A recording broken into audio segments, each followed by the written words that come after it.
Welcome to Washington Today on C-SPAN Radio for Friday, March 28, 2025. Vice President JD Vance visits a U.S. military base in Greenland, accusing Denmark of underinvesting in Greenland's security architecture against threats from Russia, China, and other nations. And that is why, he says, President Donald Trump has been saying America needs to have Greenland. Vice President said, "We do not think military force is ever going to be necessary." Defense Secretary Pete Hegseth says the U.S. will enhance its military alliance with the Philippines as it aims to reestablish deterrence to counter China's aggression in the Indo-Pacific region. President Donald Trump speaks with Canadian Prime Minister Mark Carney about tariffs, while uncertainty on that front and a new inflation report showing higher than expected inflation leads to another big drop on Wall Street, the Dow down 715 points. Health and Human Services Secretary Robert F. Kennedy Jr. travels to West Virginia to discuss his battle to reduce chronic disease, encouraging governors to ask for waivers to the SNAP Nutrition Assistance Program to no longer include soda. And there are two special congressional elections in Florida next week in seats previously held by Republicans. We'll talk with Mitch Perry, senior reporter for Florida Phoenix, about the chances of a Democratic upset victory. From Associated Press, Vice President JD Vance, his wife, and other senior U.S. officials visited an American military base in Greenland on Friday in a trip that was scaled back after an uproar among Greenlanders and Danes who were irked that the original itinerary was planned without consulting them. Soon after arriving, Vance briefly addressed U.S. troops stationed at the base as he and his wife sat down to lunch with them, saying that the administration of U.S. President Donald Trump is very interested in Arctic security. He and his entourage, including National Security Advisor Mike Waltz, Energy Secretary Chris Wright, and Senator Mike Lee of Utah, then received briefings from military officials. That was from Associated Press. Vice President Vance said later in prepared remarks that Denmark has not kept Greenland secure from the threats of countries like Russia and China. And then the vice president was asked about it. The president has previously not ruled out military force when he's talking about taking over Greenland. But your rhetoric today is more about encouraging the Greenlandic people to vote for independence. Do you think the rhetoric has changed about that, or what's your message there? No, I don't think it's changed at all. Look, the president has said clearly he doesn't think that military force is going to be necessary, but he absolutely believes that Greenland is an important part of the security, not just of the United States, but of the world, and of course the people of Greenland too. It's very simple. I think the president's been very consistent here from his State of the Union, from his inaugural address, and every public statement that he's made. This territory, Greenland, really matters for the security of the United States. It's extremely vulnerable right now. And if the people of Greenland were willing to partner with the United States, and I think that they ultimately will partner with the United States, we could make them much more secure. We could do a lot more protection, and I think they'd fare a lot better economically as well. This has to happen. And the reason it has to happen, I hate to say it, is because our friends in Denmark have not done their job in keeping this area safe. They just haven't done it.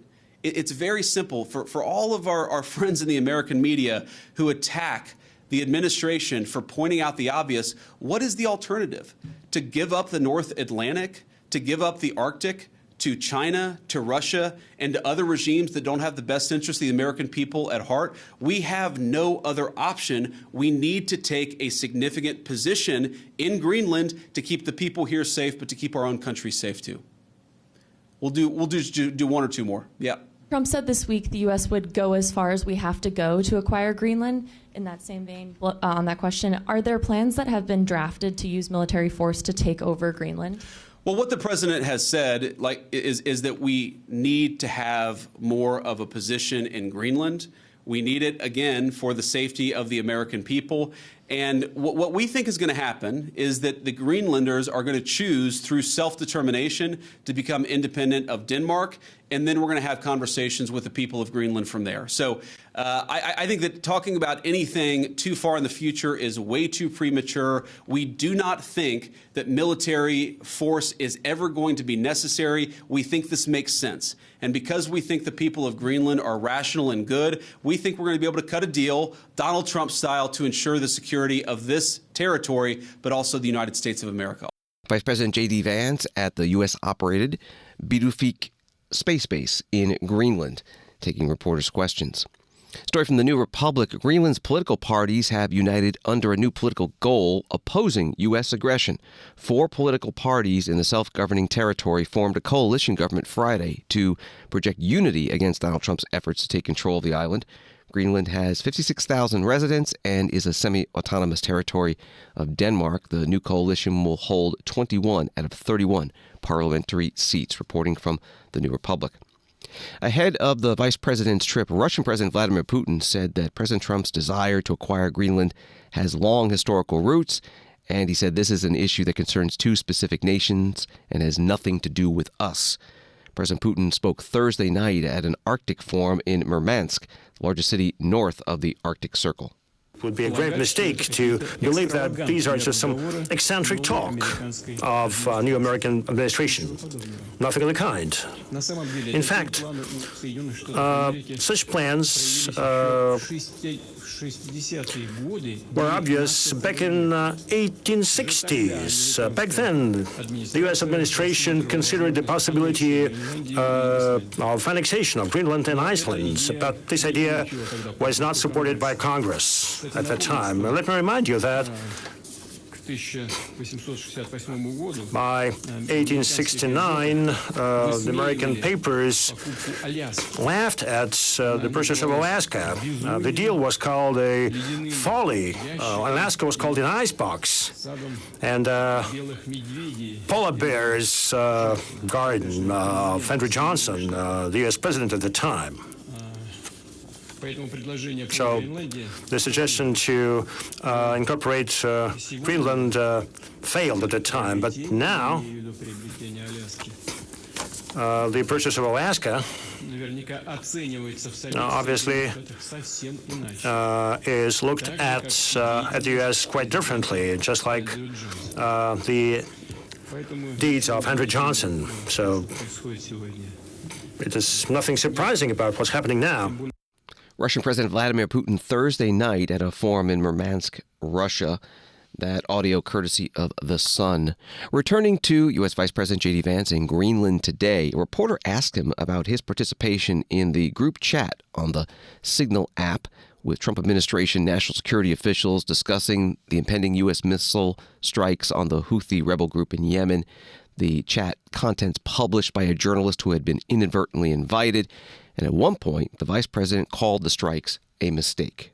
Did you express your concerns to the president that you were opposed to the Houthi strike?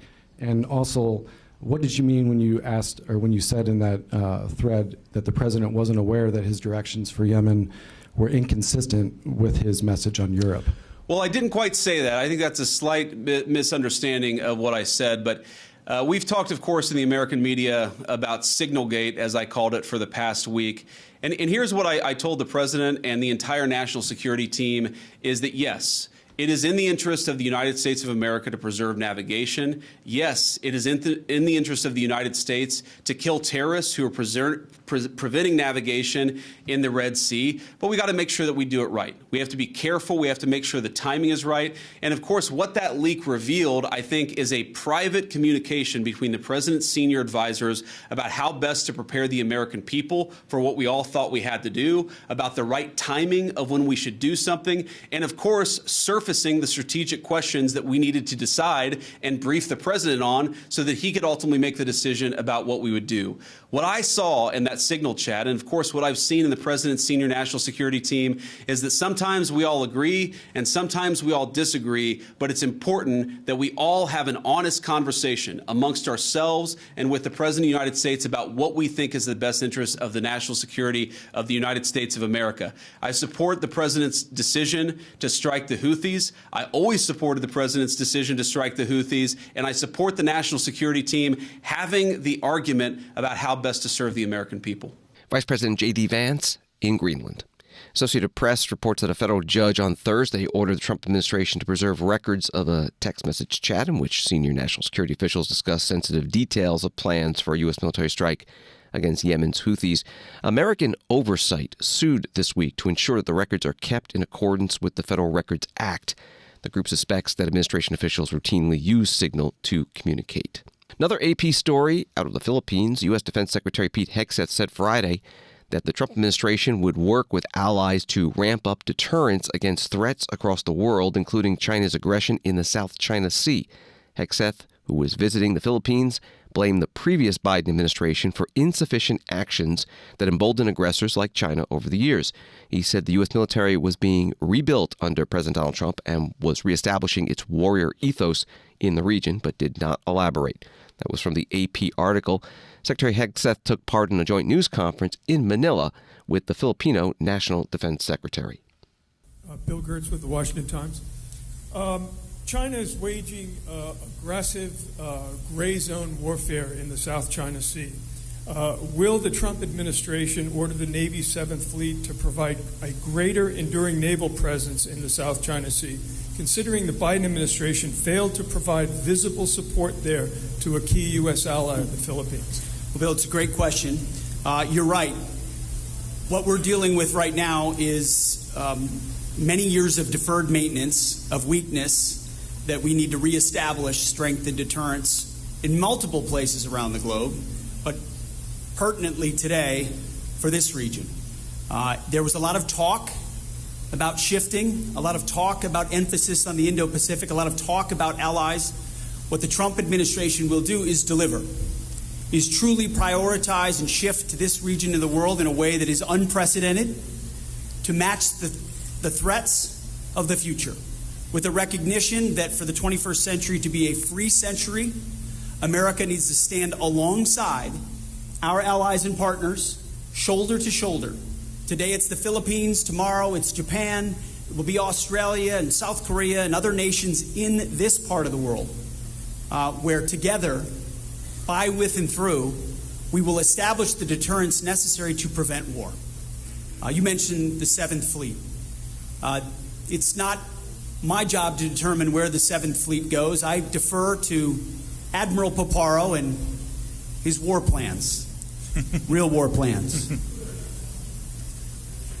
Admiral Paparo understands the situation, understands the geographic significance, understands the urgency, and is prepared to work with those in the region to ensure we are leaning forward in our posture, not waiting for events to develop, not retrograding to places further from the front, but deploying capabilities forward, posturing and creating dynamics and strategic dilemmas for the Communist Chinese that help them reconsider whether or not violence or action is something they want to undertake. Again, President Trump is a peacemaker. President Trump seeks peace.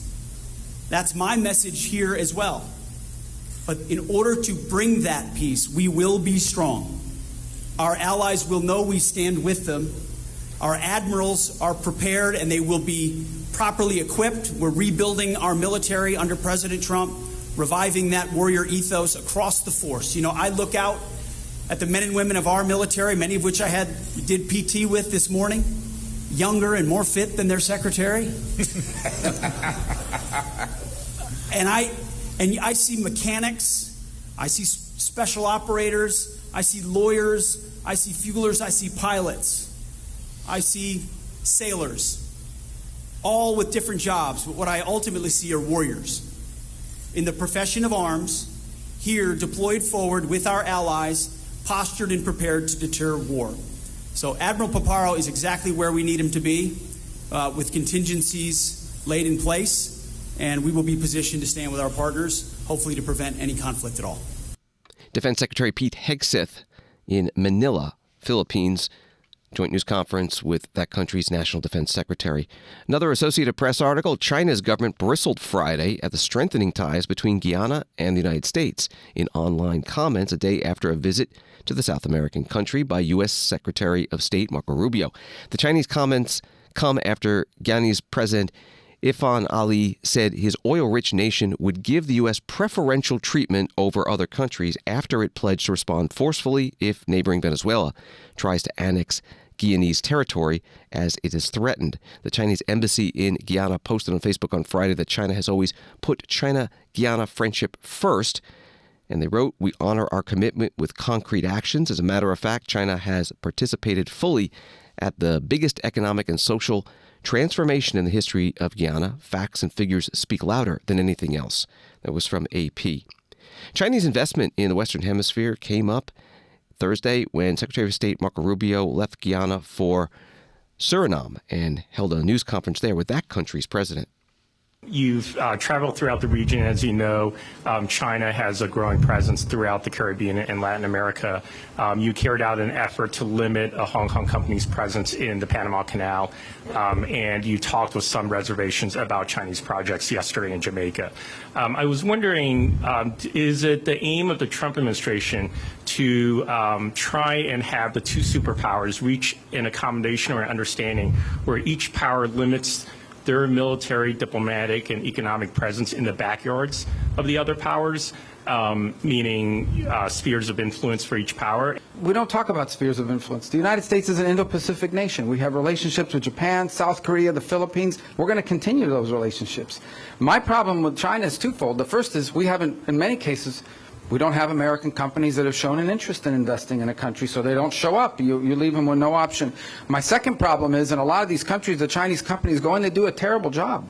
Not a bad job, a terrible job. I just came from Guyana where we had to drive on a road the Chinese built. You were on the trip with us? Yeah. Or did you have to go on this road? Yeah. Okay, we almost all had concussions because the road was so bad. It was terrible. They paid these people to build this road, and then they bring their workers. They bring their workers. They don't hire you. They bring their workers in to do all the work. And then, or they want you to borrow a bunch of money, and then they hold it over your head. So what I want is for countries to have an alternative to that. What we want is for countries to have an alternative to that. If you're going to build a road, I want you to have a real road. They were better off with the dirt road than the road we were just on. And it's not the fault of the current administration. You know, in Guyana, that was a road that was built before, but they did a terrible job. If you did that job in America, someone would sue you for a lot of money. Okay? It was a bad road. So we want to be able to ensure that we are providing alternatives to what we think is bad work by the Chinese that never finishes on time, is always over budget, and brings their own workers, don't even hire the locals. And one more point I would make in this regard. There are certain sectors, okay, when it comes to telecommunications and so forth, where I'm just honest with people. If you're going to have a telecommunications system that is controlled by Chinese companies, you're going to have trouble having American investors come in because they don't want all their stuff stolen. They don't want all their stuff yanked out by some back door that the Chinese have installed in their telecommunications system. Again, we've had to face that too in America because Huawei was deploying in America as well. Again, we have to have an alternative, though. There has to be somebody else that comes along and says, we can do it too, and we won't spy on you when we do it. So our goal is twofold: create these options, but not just options that don't, that are to China, options to work that involves bad workmanship, over budget, with debt attached, and using their own workers instead of yours. That's the alternative we want to provide, and in any endeavor we can. Secretary of State Marco Rubio Thursday at a news conference in the capital of Suriname on the northern coast of South America. From Reuters, staff at the U.S. Agency for International Development were told on Friday that all positions not required by law would be eliminated after the State Department notified Congress it would discontinue USAID functions that do not align with the Trump administration priorities. The move will mean that nearly all remaining USAID employees will lose their jobs in July and September, which are the separation dates set out in an internal memo sent to staff by Jeremy Lewin, a member of billionaire Elon Musk's job-cutting Department of Government Efficiency. That was the article from Reuters. State Department spokesperson Tammy Bruce brought this up at the start of today's news conference. The Department of State and the U.S. Agency for International Development, USAID, have notified Congress on their intent to undertake a reorganization that would involve realigning certain USAID functions to the department by July 1st, 2025, and discontinuing the remaining USAID functions that do not align with administration priorities, I should say.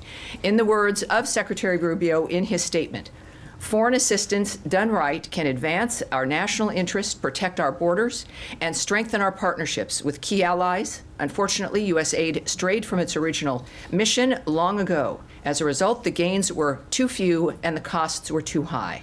Thanks to President Trump, this misguided and fiscally irresponsible era is now over. We are reorienting, I should say, our foreign assistance programs to align directly with what is best for the United States and our citizens. We are continuing essential life-saving programs and making strategic investments that strengthen our partners and our own country. This is yet another promise made and delivered to the American people. State Department spokesperson Tammy Bruce beginning her news conference at the State Department in Washington.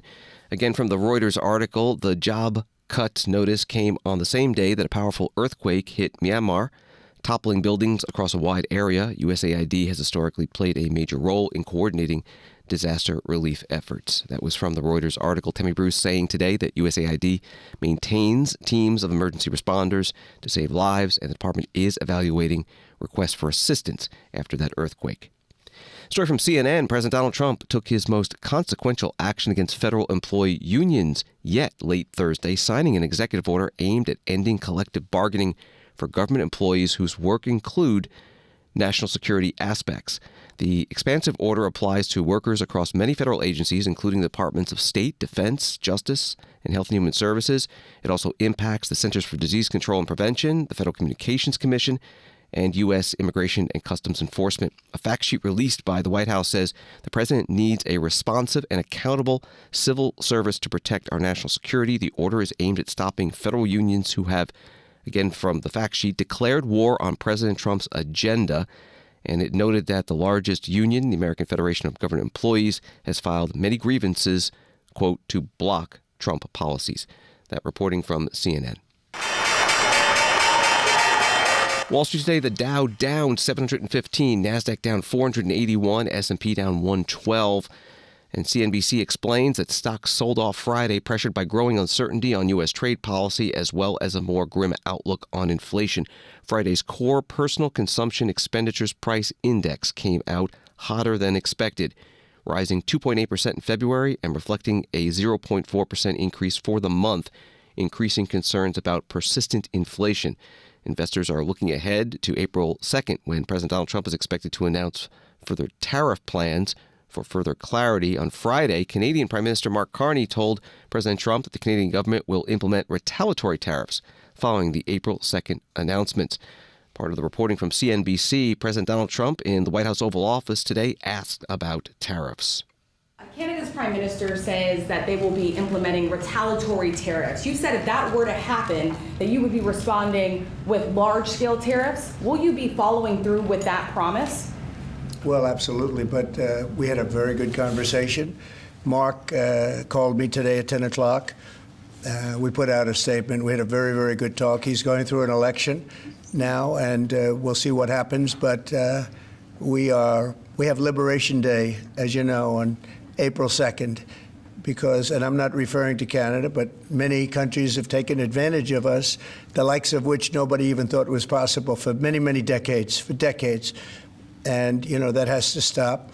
We're going to end up with a very good relationship with Canada and a lot of the other countries. Some we probably won't. It won't be so pleasant. But I think most countries are agreeing with me. They actually, many of them have actually apologized. They said, look, we have taken advantage. And I don't blame them as much as I blame the people that stood. In this case, I can say the men, because so far they've been all men, haven't they? But the men that sat right there and behind the Resolute desk, mostly the Resolute desk, you know. I don't know if you know, you have a choice of 7 desks. The Resolute is the one I like, but some chose other ones. But they sat right behind a desk right in this location, and they let our country be hurt very badly. But I didn't do that. But we had a very good talk, the Prime Minister and myself, and I think things are going to work out very well between Canada and the United States. President Donald Trump in the White House Oval Office answering reporters' questions after he witnessed the swearing in of now former White House counsel to the president and former personal lawyer the past couple of years, Alina Habba, as interim U.S. Attorney for the District of Columbia. U.S. Conference of Mayors today in Washington, D.C. held a trilateral summit on North American trade with mayors from Canada and Mexico to, according to their website, focus on the critical role that North American trade plays in the success of metropolitan economies across the continent and the devastating effects tariffs pose for families manufacturing local job markets and global economic competition. Columbus, Ohio Mayor Anthony Ginther chairs the U.S. Conference of Mayors. He's a Democrat. We've just completed an unprecedented summit of North American mayors focused on an issue of importance to all of our cities right now, and that is trade between our three nations. This is an extraordinary gathering at an extraordinary moment. As you all know, the last couple months have been marked by escalating tariffs and threats to trade. At this summit, we've shared how our economies, good jobs, and the cost of living in each of our communities all depend on the trade relationship across North America. And we conclude with one simple message. Let us end this trade war and restore the stable and mutually beneficial trade relationship that has provided all of us so much shared prosperity. The United States has no better trading partners than our closest allies, Canada and Mexico. And the U.S.-Mexico-Canada trade agreement, put in place under President Trump in 2020, has set fair rules for trade across our continent. As we see it, there's no reason to backslide on this agreement. We all come from different places. Each of us wants what is best for our own country and our own city. What we know, however, is that when it comes to trade, what is good for Columbus is not bad for Toronto. And what is good for Ottawa is not bad for Ensenada. Trade benefits us all, and tariffs hurt us all. I can tell you from an American perspective, there's no more important issue right now than the cost of living. And tariffs do little more than make the cost of everything more expensive, from groceries to manufacturing to running a city. It also is going to drive up the cost of housing. Addressing the affordable housing crisis is the #1 priority of the Conference of Mayors. Some are estimating that these tariffs will increase the cost of homes by at least 5%, so $21,000 more in costs to the median home price, the last thing we need in American cities right now. The mayor of Columbus, Ohio, Democrat Andrew Ginther, chair of the U.S. Conference of Mayors at today's summit in Washington, D.C., with mayors from the U.S., Canada, and Mexico. Rebecca Bly is Vancouver City Council member and president of the Federation of Canadian Municipalities. For nearly 30 years, trade between our three countries has brought immense value and deepened the bonds between our nations. We have grown into close allies, partners, and neighbors. We show up for each other, lean on each other, and have created a solid foundation of prosperity for all. However, the strength and unity of our countries have suffered at the hands of this unjust tariff war. Our bond was once the envy of the world, and now not only have these tariffs caused significant tensions in our relationship, but it has already begun negatively impacting our respective nations, cities, and communities.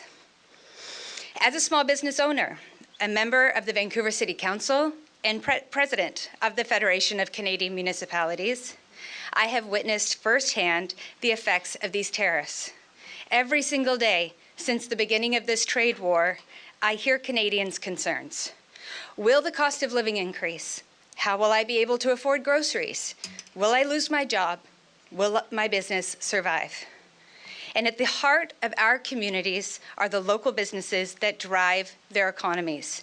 As it stands, nearly 90% of North American businesses are small businesses that rely on this cross-border trade. According to the Canadian Federation of Independent Business, more than a quarter of these businesses buy more than half of their goods from U.S. suppliers. When local businesses are struggling, local jobs are next on the chopping block. And right now, a large number of Canadians worry about losing their jobs, as businesses have already started to scale back on hiring. Rebecca Bly, Vancouver City Council member and president, Federation of Canadian Municipalities, at a U.S. Conference of Mayors-led North American Trade Summit in Washington, D.C., with mayors from U.S., Canada, and Mexico. Washington Today continues in a moment. For 46 years, C-SPAN has been your unfiltered window into democracy, giving you direct access to Congress, the Supreme Court, and the White House. But this public service isn't guaranteed. C-SPAN receives no government funding and relies on supporters like you. All this month, in honor of Founders Day and Brian Lamb's vision, you can help keep democracy unfiltered. To the American people, now is the time to tune in to C-SPAN. Donate now at cspan.org/donate.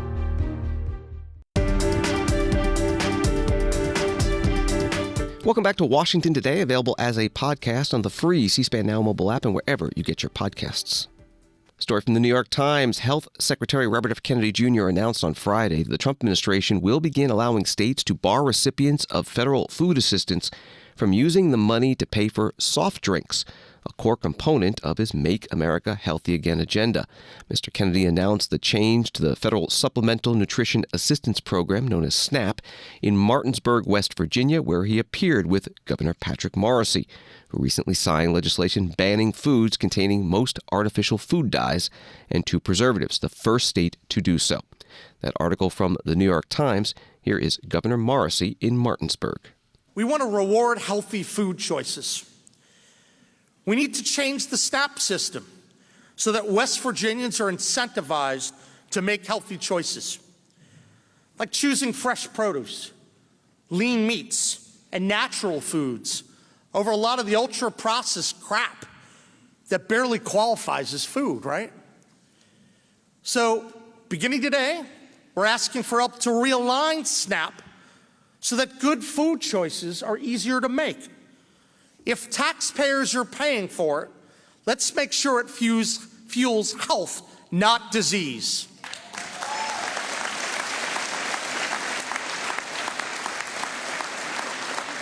But, and I'm being serious about this is not about judging someone's grocery cart. It really isn't.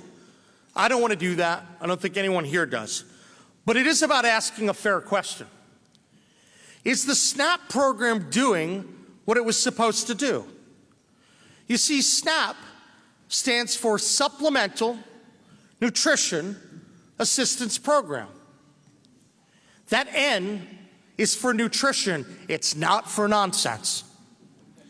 If the law says the program is meant to help people get a more nutritious diet, then that should be the standard. Why should hard-earned federal and state tax dollars be allowed to ignore nutrition? Taxpayer dollars should be targeted toward nutritious foods.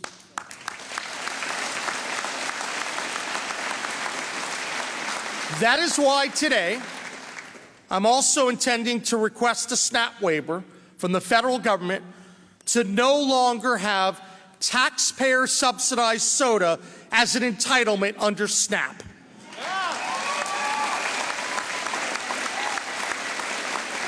We're also going to be incentivizing healthy bundles and other food choices that can help people access and eat better foods, healthier foods.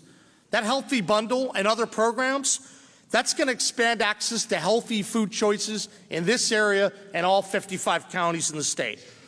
Quite frankly, I think we can do it, and we can also even save money, federal money, at the same time. I'm eager to work with you and the entire Trump administration on that. Governor Patrick Morrisey, Republican of West Virginia, today in Martinsburg. He also announced new work, training, and educational requirements for SNAP participants and a new statewide exercise initiative, and said he intended to start shedding a few pounds himself. Joining the governor, the Health and Human Services Secretary, Robert F. Kennedy Jr., who encouraged other governors to apply for SNAP waivers. And he said food companies had used science to make their products addictive, just like tobacco firms did. And these companies are now, just like the tobacco companies were, are flooding into the offices of your state leaders and legislatures of the governor, and they're telling him he's making a big mistake. They're telling him that they're going to stop writing checks, that they're going to run people against them, that they're going to destroy their political careers. And Governor Morrisey was telling me that he met with the soda companies this week, and they said to him, you need to be educated about this. And they said, you know, food stamps is not a nutrition program. He came in with his Diet Coke, and he said, "Is there anything nutritious in here?" And they were like, "No, of course not. But food stamps is not a nutrition program." And he said, "It's called SNAP, Supplementary Nutrition Assistance Program. It's supposed to be nutrition. It's not supposed to be food-like substances that are actually poisoning us." And so, but it takes a lot of courage to stand up to these companies the same way that it did to stand up to big tobacco. But these men and women, your leaders, Governor Morrissey, is standing up for you. And we all need to stand up for ourselves and take care of ourselves. It's an act of patriotism. If you love this country, you need to start taking care of yourselves. And I also say this, that food companies all came and met with me 2 weeks ago. And they're scared of me, but they're more scared of Governor Morrissey. Because what they said, and the reason they said, "Well, tell us what you want, and we're going to do it." And they said, but stop these governors from passing these laws. Because we don't want a patchwork where West Virginia and California are banning food dyes. And we have to make special products for those states. So they're terrified of this, of what you're doing. And the message that I want to give to the country today and to all the other governors is get in line behind Governor Morrissey and apply for a waiver to my agency, and we're going to give it to you. But that's the way we're going to win this.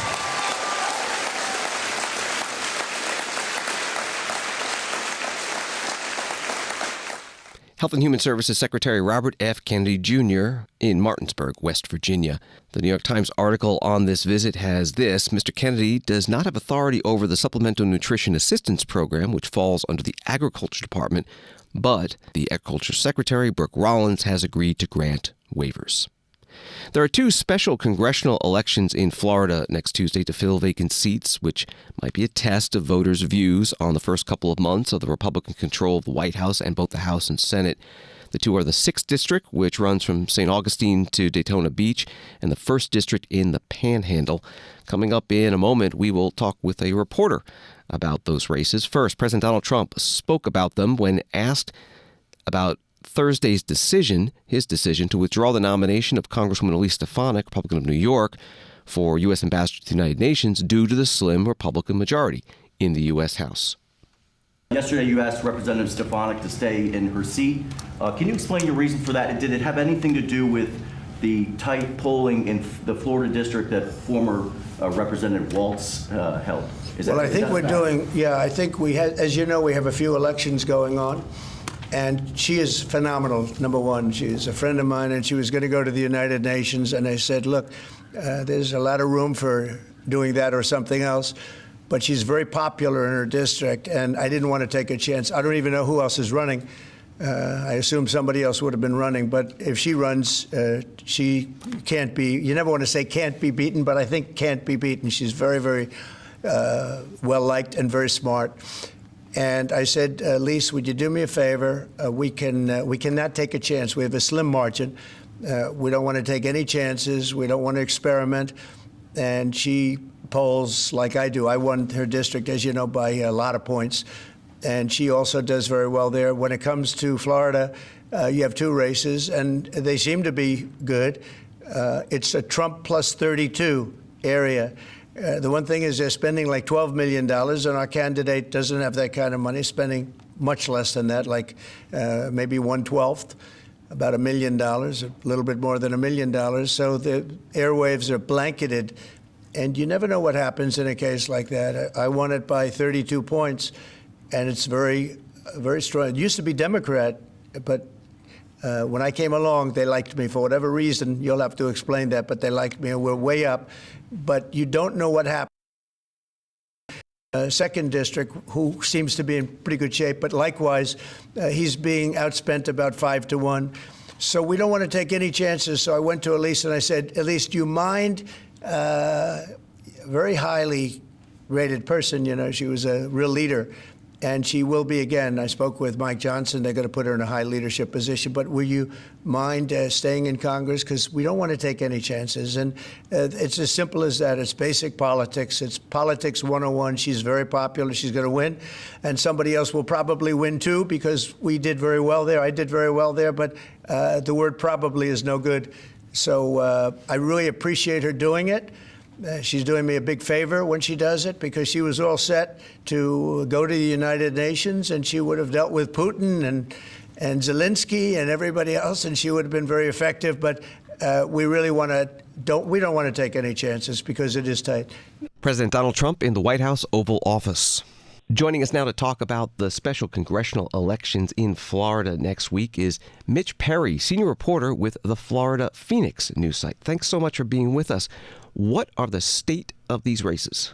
Yeah, we've got about 4 or 5 days to go here before the special election set for April 1st. In two very red congressional districts in Florida, District 1, which is in the Panhandle area, the most northwest part of the state. That was the Matt Gaetz seat that, of course, was left open when he was selected by President Trump to be his nominee for Attorney General. That did not work out, obviously, but that opened up that seat.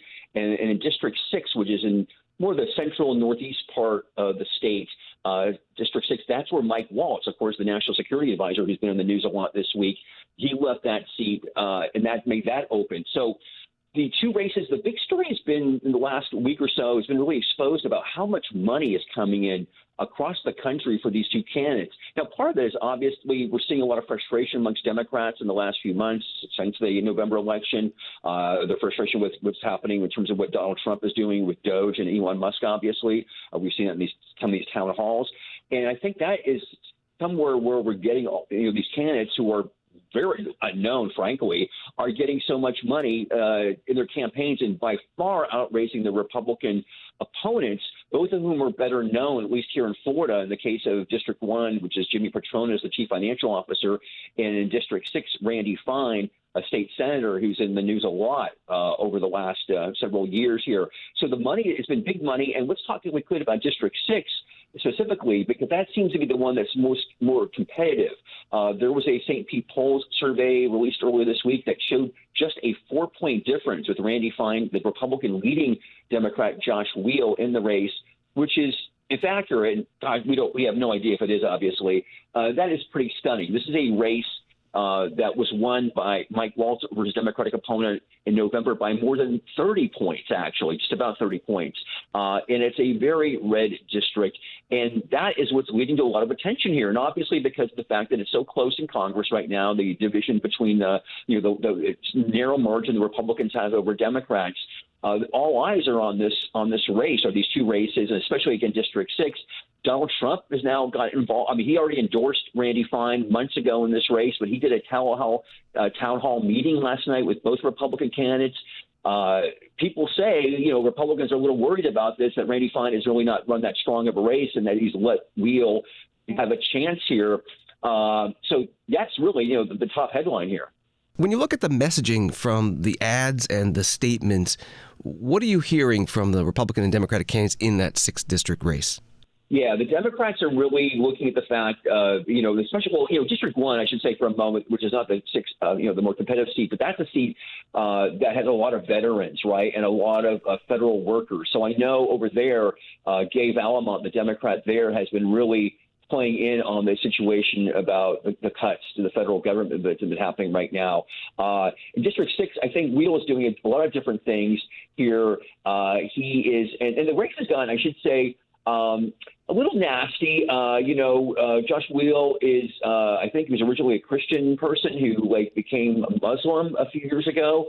Randy Fine is Jewish, is very pro-Israel. He is called Josh Wheel Jihad Josh. It's gotten kind of low there. He's made a lot of harsh attacks on Josh Wheel.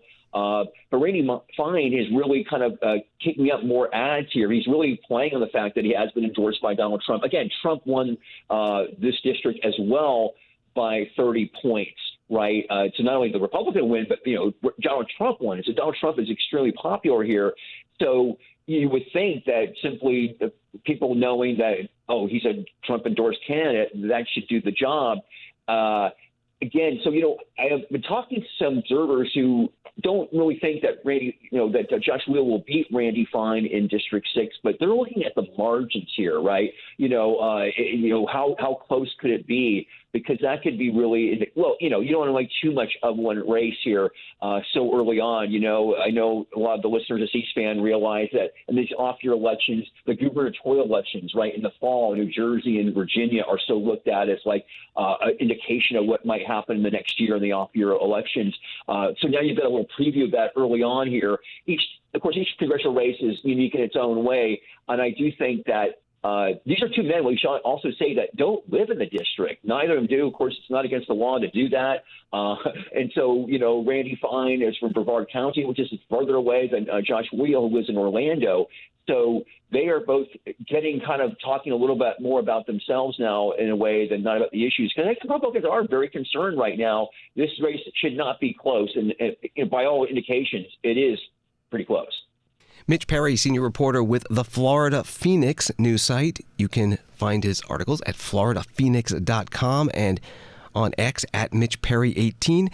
Lastly, what is Florida Phoenix? Yeah, we're a publication, or we're part of the state's newsroom consortium of websites. We're in state capitals, all in many of the states. I think over 30 states.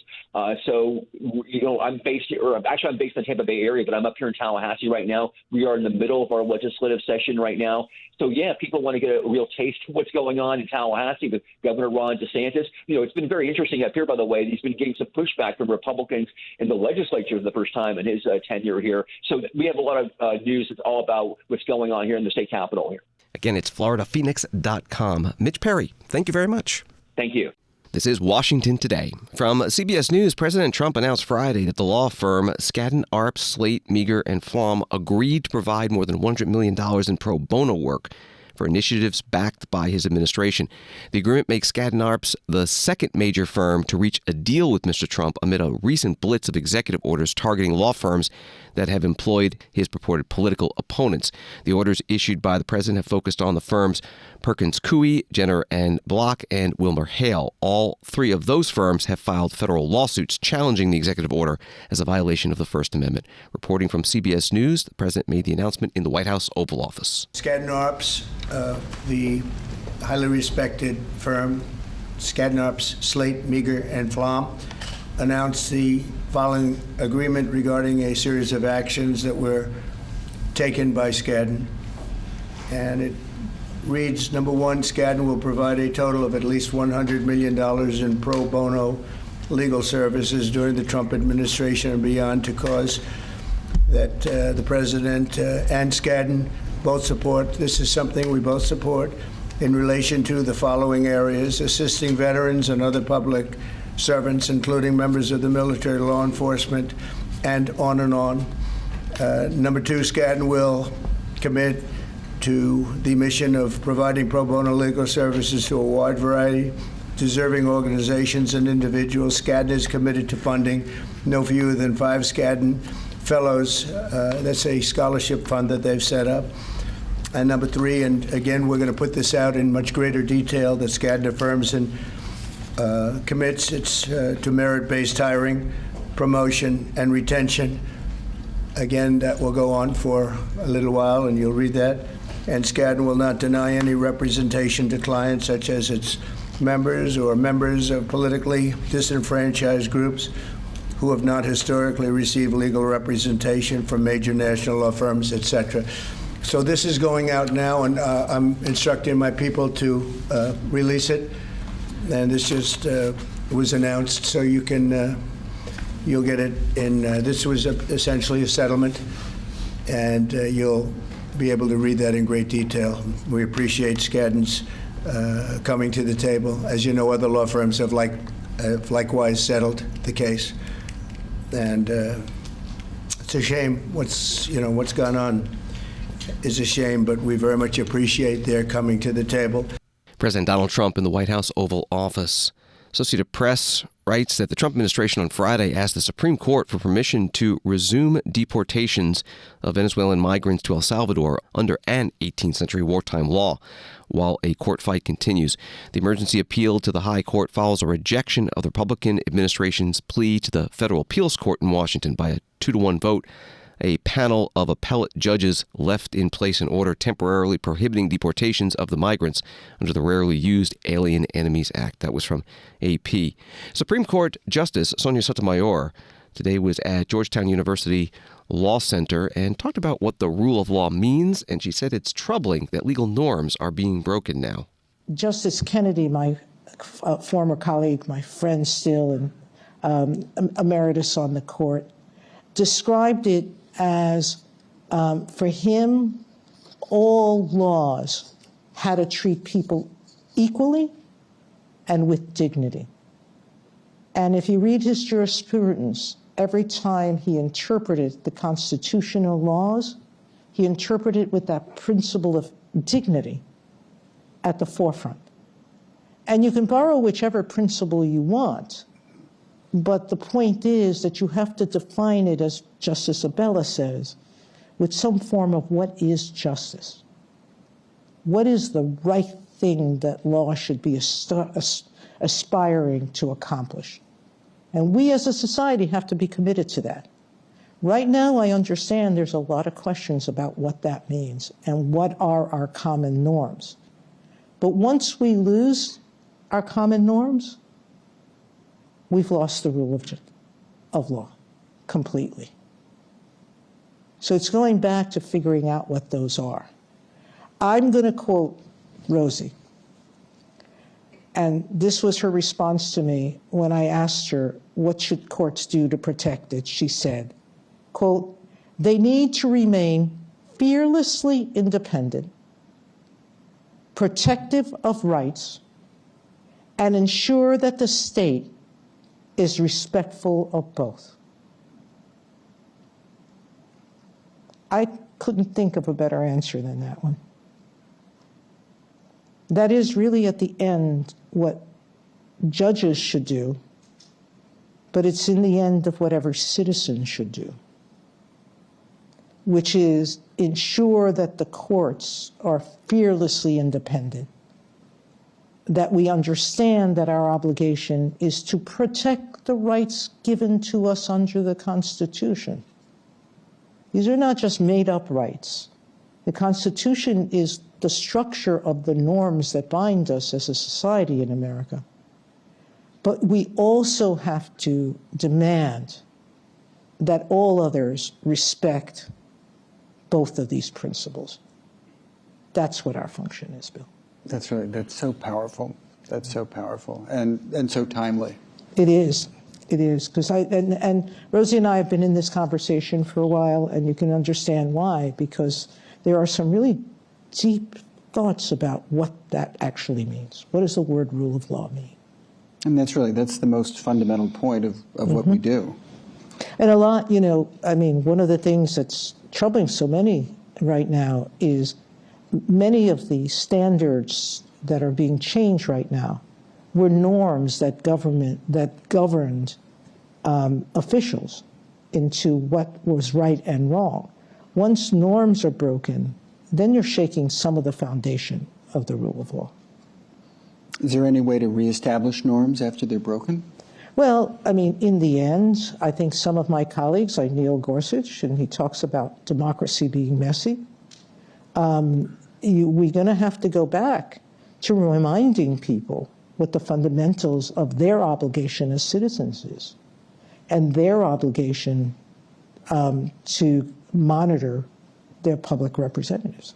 Supreme Court Justice Sonia Sotomayor interviewed by William Traynor, Georgetown University Law Center Dean and Executive Vice President, today at Georgetown in Washington. Thanks for listening to Washington Today. Sign up for C-SPAN's evening newsletter, Word for Word, and get the stories making headlines in Washington emailed to you every day. Subscribe at cspan.org/connect. Have a good night and weekend.